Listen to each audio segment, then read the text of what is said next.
আপনাদের সকলকে স্বাগত জানাচ্ছি নতুন একটা ভিডিওতে। আজকে আমি চলে আসছি শ্রীমঙ্গলে। তো শ্রীমঙ্গল হচ্ছে যে আমাদের আজকে আসার কথা ছিল 10টা 5-এ, কিন্তু আমাদের ট্রেন এত লেট করছে যে কারণে আমাদের প্রায় 1 ঘন্টার উপরে লেট হয়েছে। এখন অলরেডি 12টা বেজে গেছে। আসার পর হচ্ছে আমাদের এই ভাইয়ের সাথে দেখা। ভাই হচ্ছে আজকে আমাকে কয়টা জায়গা আছে এগুলো ঘুরাবে। ভাই কোন কোন জায়গা একটু বলেন তো আমার কষ্ট করে।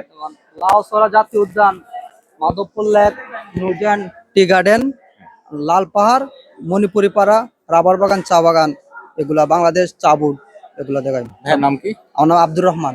ওকে, আব্দুর রহমান ভাইয়ের সাথে আমি কথা বলছি। কথা বলার পরে ভাড়া নিয়ে যেটা হয়েছে যে খুব বেশি তো মানে বিতর্ক করতে হয় নাই, খুব অল্পতেই ভাইয়া আমাকে কত 900 টাকা বলছে। আমি ভাইয়াকে 600 টাকা বলছি। পরে ভাইয়া বললো যে না একটু বাড়াই দেন। লাস্ট হচ্ছে ভাইয়াকে আমি 700 টাকা বলছি। তো ভাইয়া তারপরে একটা অপশন বলছে যে ঠিক আছে, যদি আপনার ভালো লাগে আপনি আমার আরো 100 টাকা দিয়ে চা নাস্তার জন্য। তবে আমি বলছি আমি 700 টাকা দিব, কারণ এই বলার কারণ হচ্ছে যে আমার টাইমটা অলরেডি অনেক বেশি চলে গেছে। ওটা ঠিক এখন 12টা 10 বাজে। তো যে কারণে দেখা যায় আমি যেখানে যে ভাই আমাকে সব জায়গায় নিয়ে যাবে, কিন্তু আমি সব জায়গায় টাইম কভার করতে পারবো না, আমাকে খুব দ্রুত করে চলে আসতে হবে।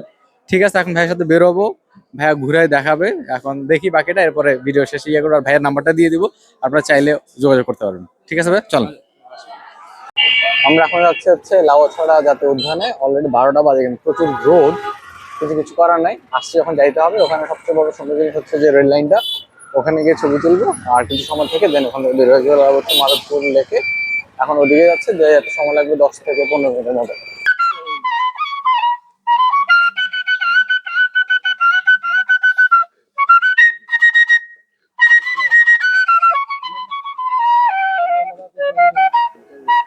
সো এখন আমি চলে আসছি সাদ্দামের যে টি স্টোর আছে ওই দিকটাতে। এটার পাশে ছোট্ট একটা জায়গা চোখের সামনে পড়লে ভাবলাম যে একটু দাঁড়াই, 2-3টা ছবি তুলি, আপনাদেরকে একটু দেখাই। তো বেশি সময় এখানে নিবো না, যেহেতু অলরেডি সময় অনেক চলে যাচ্ছে।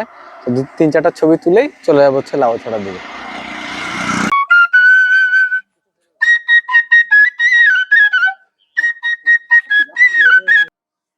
ভাইয়া 2টা টিকিট। 230।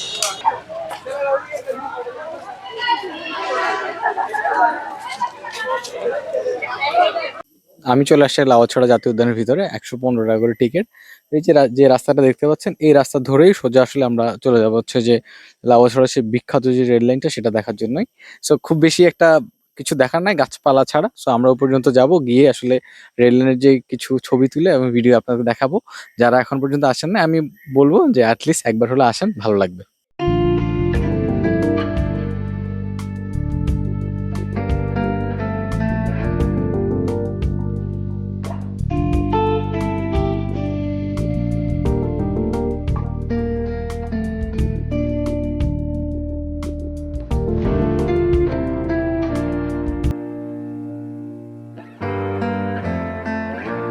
আমরা এখন চলে আসছি লাউয়াছড়া জাতীয় উদ্যানে। এই হচ্ছে সেই বিখ্যাত যে রেল লাইনটা। এই রেল লাইন নিয়ে আসলে পর্যটক বা যারা হচ্ছে সাধারণ ভ্রমণকারী, তারা সকলে এখানে আসে কারণ হচ্ছে এই জায়গাটাকে দেখার জন্য। তো আমি এখানে চলে আসছি। এটার বিশেষত্ব হচ্ছে যে এখানে বেসিক্যালি বনের মাঝখান দিয়ে রেল লাইনটা যাওয়াতে এটা অনেক সুন্দর লাগে। আর পরিবেশটা খুব নির্জন। যারা খুব একাকী টাইম স্পেন্ড করতে চায়, তারা কিন্তু চাইলেই এই একাকী রাস্তায় হেঁটে হেঁটে অনেক দূর যেতে পারে। তো এই জায়গাটা আসলে ভিড়টা একটু বেশি থাকে। আর এখানে বেসিক্যালি 2টা মুভি হয়েছে, একটা হচ্ছে বাংলাদেশি, একটা হচ্ছে হলিউডের। হলিউডের যে মুভিটা, এটা হচ্ছে around the world in 80 days। এটা হচ্ছে 1900 কত সালে, 56 সালে না, 1955 সালে। এবং এটা মুক্তি পেয়েছে 1956 সালে। আর আরেকটা সিনেমা হচ্ছে যেটা হচ্ছে আমার আছে জল, যেটা হচ্ছে হুমায়ুন আহমেদের পরিচালনা এই সিনেমাটা হয়েছে। সো বেসিক্যালি 2টা শুটিং হচ্ছে এখানে। আর ওভারঅল জায়গাটা খুব সুন্দর। লাউয়াছড়া যে ট্রেনটা আছে মানে স্টেশনটা, এটার একটু ভিতরের দিকে আসলে এই জায়গাটা দেখতে পারবেন। পিছনে দেখো তো এই স্টেশনটা, এই যে পিছনে যে জায়গাটা, এই যে স্টেশন, এর এখান থেকে হাঁটার যে জায়গাটা, এদিকটা আসলে 30 মিনিট হাঁটা যায়। এই যে এই দিকটা। এখন এখানে হচ্ছে যে আমি বেসিক্যালি ভিডিও করার মেইন কারণ হচ্ছে যে সামনে গেলে সোজা হচ্ছে নিচের দিকে নামতে হয়। যে কারণে হচ্ছে আর কি ভিডিওটা করা, আপনাদেরকে দেখানো। এখান থেকে বেসিক্যালি এই জায়গাটা ধরে আর কি নিচের দিকে যেতে হয়। So, প্রথমে রাস্তাটা সমতল থাকে, বাট এরপরে রাস্তাটা নিচের দিকে নামতে থাকে। এবং নিচে যেতে যেতে সামনে আবার একটা বসার জায়গা আছে, সেদিকে আপনাদেরকে নিয়ে যাচ্ছে। বনের ভিতরে দেখেন ঝিঝি পোকার শব্দ। ওই যে অনেকগুলো আছে, এই যে অনেকগুলো আছে। এই যে এটা ছোট বাচ্চা, এটা একটু বড়, ওর পাশে একটা বাচ্চা আছে। এই যে কি সুন্দর বাচ্চা আছে একটা।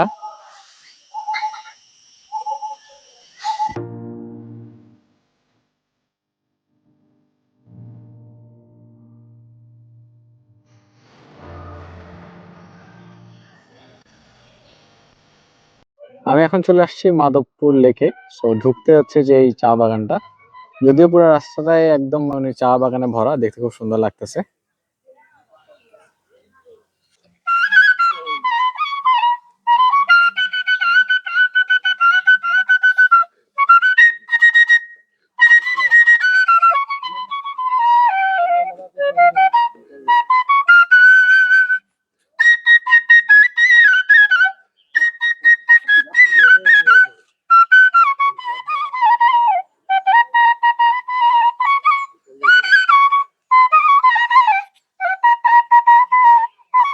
সুন্দর।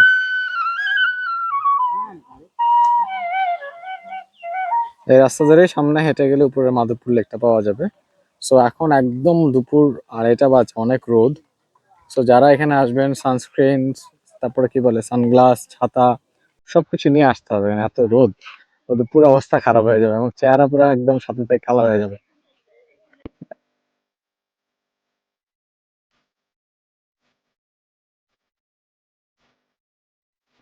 এখান থেকে হচ্ছে শুরু।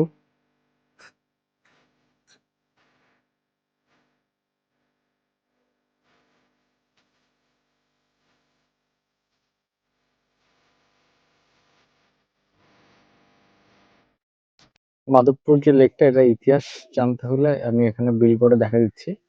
সো এটা দেখে পজ করে আপনারা দেখে নিন। আর এটা আশেপাশে এরকম, এই যে উপরে যেটা, এটা হচ্ছে ওয়াশরুম আর কি। আর হচ্ছে মাধবপুর লেক, এটাকে পজ করে দেখে নিন যে সেটাকে কিভাবে কি হয়েছে। আর এটার আশেপাশে কি কি আছে সেটা হচ্ছে এখানে লেখা আছে। লেকে ফুল তোলা, গোসল করা, মাছ ধরা সম্পূর্ণ নিষেধ, কোনো কিছু করা যাবে না। খুব সুন্দর সুন্দর শাপলা ফুল দেখা যায়, এই যে অনেকগুলা। So, এই যে ওই পাশটাতে অনেকগুলা বেশি দেখা যাচ্ছে। আর যদি একদম শেষ মাথা কতটুকু আমি জানি না, বাট শেষ মাথাটা এখানে অনেক দূর দেখা যাচ্ছে। এরপরে একদম অনেকগুলো গাছপালা দেখা যায়। সো সবাই হচ্ছে যে এই পাশটা ধরে হেঁটে যাচ্ছে, এই পাশটা ধরে তারপরে হচ্ছে যে চা বাগানের পাশ দিয়ে একদম ঘুরে হেঁটে যাচ্ছে আর কি। সো রোদের কারণে অনেকে চলে আসতেছে, একদম মাথার উপরে রোদ, খুব গরম লাগতেছে। একটু হেঁটে সামনে আসলে হচ্ছে যে এই আই লাভ কমলগঞ্জ দেখা যাবে। সেখানে ছবি তুলছিলাম, সূর্য এত তাপ, তারপর কারণে আমার ছবি না কালো আসছে।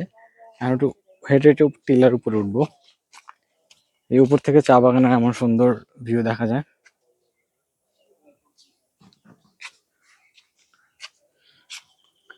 এই যে এই রাস্তা দিয়ে উপর দিকে উঠবো।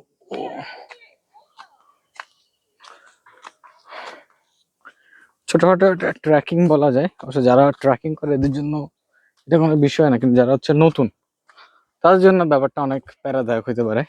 সে হচ্ছে উপরের প্রথম টিলার ভিউ।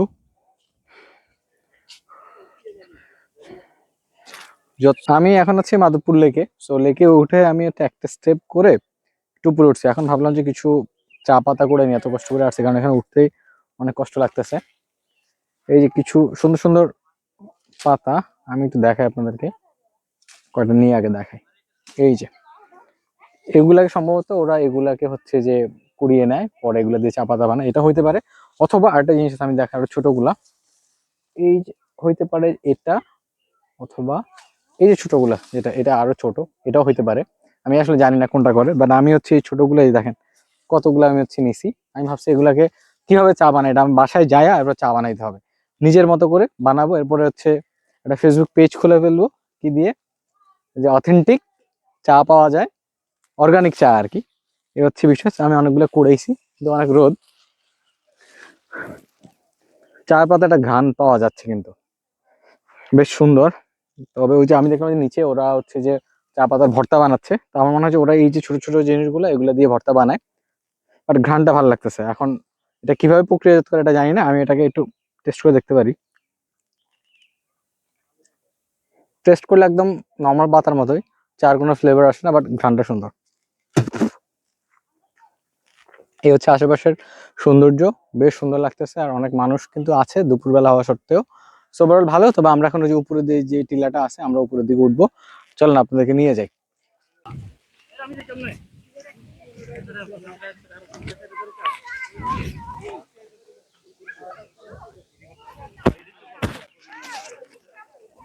এই যে জায়গাটা একদম খুব প্রশান্তি লাগতেছে, খুব ভালো লাগতেছে। এখানকার যে ভিউ যেটা আছে এটা দেখে। আর এখন মেঘলা একটা পরিবেশ তৈরি হয়েছে, যে কারণে আরো বেশি সুন্দর লাগতেছে। সো পিছনে মেঘলা আকাশ, দেন হচ্ছে গ্রিন সাদা মিলাই যে কম্বিনেশনটা, সেটা অসম্ভব রকম সুন্দর। আর ও পাশটা কিন্তু আসলে মেঘালয়ের যে বর্ডারটা, সো বেশ সুন্দর লাগতেছে আমার। মানে এতক্ষণ এত গরম ছিল, কিন্তু এই জাস্ট সেকেন্ডে ওয়েদারটা চেঞ্জ হয়ে গেছে। সো ওয়েদার চেঞ্জ হতে অনেক ভালো লাগতেছে, যেখান থেকে যে বাতাসে কিরকম সব ইয়ে করে নিচ্ছে, বাট এতক্ষণ কিন্তু বাতাস ছিল না। আর ওই যে ওই পাশটা দেখেন পুরো কালো হয়ে গেছে, এই যে উপরটা কালো, ওই পাশটা কালো। হ্যাঁ, মানুষ কিন্তু অনেকেই আসছে এবং সবাই খুব এনজয় করতেছে, এবং এই জায়গাটা আসলে অনেক সুন্দর। আমাদের দেশে এত সুন্দর সুন্দর জায়গা আছে, যদি আমরা এগুলাকে কি বলে পর্যটন বান্ধব যদি করতে পারি, সেক্ষেত্রে হচ্ছে যে সবার জন্য ভালো হয়। খুব সুন্দর, এখন খুব রিল্যাক্স লাগতেছে। আমি অনেকগুলো ছবি টবি তুললাম। তবে এই জায়গাটা যতই দেখতেছি ততই ভালো লাগতেছে, এবং খালি চোখে দেখতে আরো বেশি সুন্দর লাগে। ক্যামেরায় কিন্তু অত বেশি ভালোভাবে বোঝানো সম্ভব না, যতটা নিজেরা চোখে দেখলে বুঝবেন। সূর্য আছে, এই যে ভিউটা অসম্ভব রকম সুন্দর, যেটা আসলে ভাষায় প্রকাশ করা সম্ভব না। এবং খুবই ভালো লাগতেছে, যেটা বললাম ওয়েদার চেঞ্জ হয়ে গেছে। আর এই হচ্ছে নিচে হচ্ছে লেকটা, উপর হচ্ছে সবাই আমরা এখানে আছি। সো অসম্ভব রকম সুন্দর লাগতেছে। প্রকৃতি অনেক সুন্দর, আল্লাহ সৃষ্টি করে দিয়েছে আমাদেরকে দেখার জন্য। আলহামদুলিল্লাহ বলাই যায়, ঠিক আছে। এবং আল্লাহ যে আমাদেরকে এখানে নিয়ে আসছে, এর জন্য অনেক শুক্রিয়া আল্লাহর কাছে। আমার কাছে খুবই ভালো লাগতেছে। মাধবপুর লেকের হচ্ছে একদম উপরে উঠছিলাম, উপরে ওঠার পর এখন হচ্ছে বৃষ্টি পড়তেছে।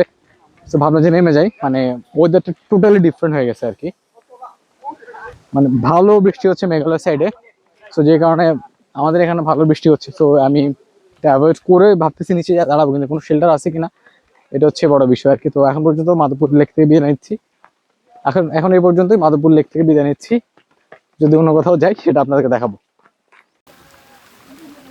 বৃষ্টি হচ্ছে, বৃষ্টিতে মাধবপুর লেকের অবস্থা আসলে অনেক সুন্দর লাগতেছে। পুরো ওয়েদার পুরো চেঞ্জ হয়ে গেছে, সবাই দৌড়াদৌড়ি করে কোনো মতো শেল্টার খুঁজে বেড়াচ্ছে আর কি। খুব ভালো লাগতেছে। আমি ছাতা আনতে ভুলে গেছি, নাইলে আরো ভালো লাগতো আর কি, তাহলে ছাতার নিচে দাঁড়ায় ভিডিও করতে পারতাম।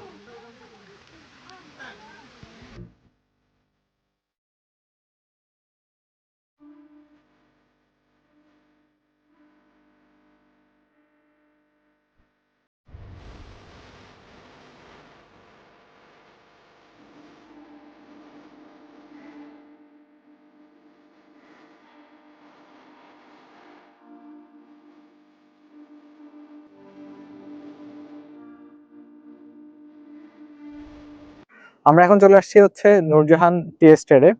কিন্তু সবচেয়ে বড় দুঃখের বিষয় হচ্ছে যে মাধবপুর লেক থেকে যখন আমরা বের হয়েছি, বের হওয়ার পরে নূরজাহান টি এস্টেটের আগে রাস্তা পর্যন্ত রাস্তা পুরো ঠিক, কিন্তু এখানকার যে রাস্তা পুরা বাজে অবস্থা। অটোতে করে আসছি, আমাদের কোমর ব্যথা হয়ে গেছে। মানে এই রাস্তাটা আরো যাবে লেমন গার্ডেন পর্যন্ত, এই পর্যন্ত রাস্তা এরকম থাকবে, এরপরে হচ্ছে রাস্তা ভালো হবে। কিন্তু এই পর্যন্ত যেতে যেতে আমার কোমর অবস্থা খারাপ, কারণ যারা ঘুরতে আসে আমি শিওর সবারই একই অবস্থা। আর প্রতিটা হচ্ছে চা বাগান এত বিশাল বড়, যেটা আসলে বলার অপেক্ষা রাখে না। সেক্ষেত্রে আমার একটা মানে ছোট একটা প্রশ্ন হচ্ছে, সবাই বলে যে দার্জিলিং চায়ের বাগানের জন্য প্রসিদ্ধ, কিন্তু আমার কাছে মনে হয় যে আমাদের শ্রীমঙ্গলে যে পরিমাণ চায়ের বাগান আছে, এতগুলো চায়ের বাগান আসলে দার্জিলিং এ আছে কিনা আমি আসলে জানি না। বাট আপনারা যদি কেউ জেনে থাকেন বিষয়টা জানাইতে পারেন। আর আমার কাছে আমাদের শ্রীমঙ্গলের যে চা বাগানগুলো, এগুলো অনেক বড় লাগতেছে এবং অনেক বেশি লাগতেছে। আর পুরোটা জায়গাতেই এতগুলা চায়ের বাগান, মানে যেটা আসলে দেখে এত খুব সুন্দর লাগতেছে। মানে যারা হচ্ছে যে একটু চা বাগান দেখতে চায়, কখনো দেখে নাই, তো যারা বলে যে আসলে চা বাগান মানে দেখে নাই বা দেখতে চাইছে, আমি মনে করি যে তাদের কোথাও যাওয়ার দরকার নেই। ডিরেক্ট হচ্ছে যে নূরজাহান টি এস্টেটে আসবে, সরি নূরজাহান টি এস্টেট না, মানে শ্রীমঙ্গলে আসবে। আসলে কি পরিমাণ চায়ের বাগান, মানে বলার বাইরে।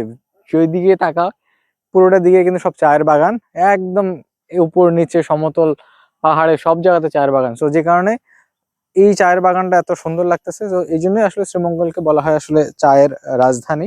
এবং আমি মনে করি দার্জিলিং থেকে আমাদের এই শ্রীমঙ্গলটাই সুন্দর।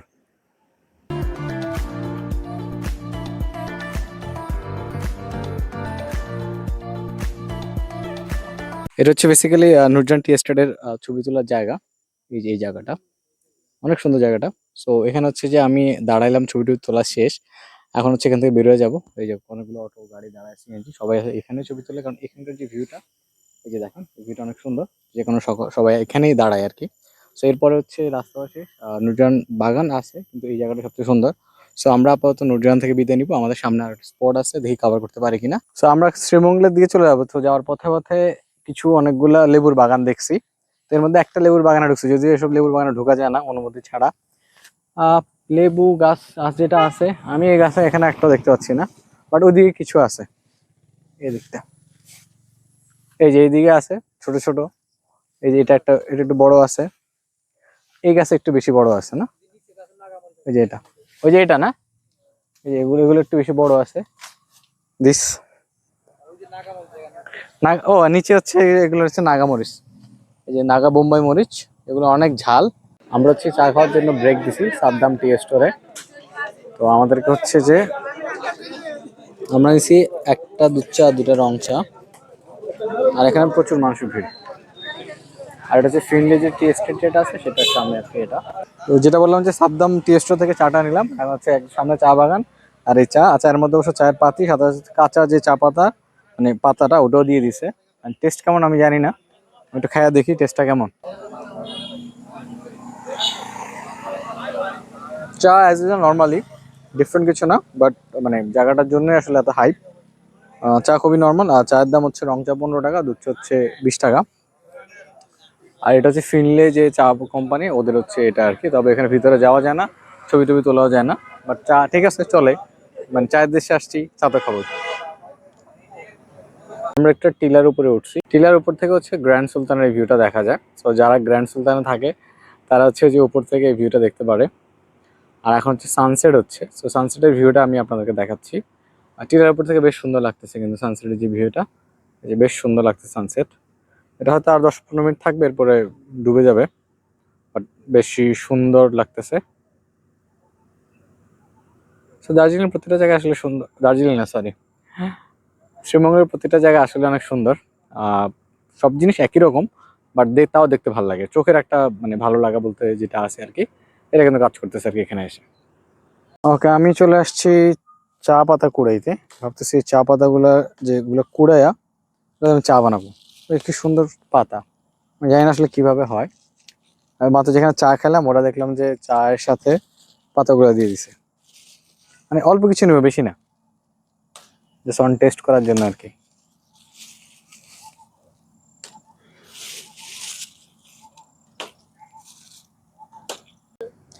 গ্র্যান্ড সুলতান যে রিসোর্ট আছে এখানে এসে, এটার উপরে যে টিলাটা আছে ওখান থেকে আমরা সানসেটটা দেখলাম। সানসেট অলরেডি হয়ে গেছে। সো পিছনের যে ভিউটা আর কি, মানে হচ্ছে যে টিলা থেকে এই ভিউটা দেখা যায়। আর যারা ওখানে থাকে তারা হচ্ছে যে এখানকার ভিউটা দেখে। সো এখন হচ্ছে এখান থেকে আমরা চলে যাব বাসার দিকে। মানে বেসিক্যালি আমরা এখান থেকে নীলকণ্ঠ চা কি বলে যে দোকানটা আছে, সাত চা পাওয়া যায়, 7 কালারের চা যেটা পাওয়া যায়, সেটা খাওয়ার জন্য যাব। আমি যতটুকু শুনছি সেটার টেস্ট অত ভালো না, তারপর যেহেতু আসছি ট্রাই করব। আর এই তো আজকের মোটামুটি সারাদিন ঘোরা আমাদের এই পর্যন্তই ছিল আমাদের আজকের ভিডিও। আর শ্রীমঙ্গল থেকে বিদায় নিচ্ছি আপাতত, দেখা হবে অন্য কোনো সময় অন্য কোনো ভিডিওতে। আর আমার চ্যানেলটি যদি ভালো লেগে থাকে সাবস্ক্রাইব করবেন, অবশ্যই ভিডিও যদি ভালো লাগে তাহলে সাবস্ক্রাইব করবেন। ধন্যবাদ সবাইকে। আর কোনো প্রশ্ন থাকলে অবশ্যই জিজ্ঞেস করুন, আমি আনসার দিয়ে দিব। আর আমি আসছি এখন ফিনলে টি এস্টেটে, তো এখান থেকে আপাতত বিদায় নিচ্ছি, দেখা হবে অন্য কোনো ভিডিওতে। আসসালামু আলাইকুম।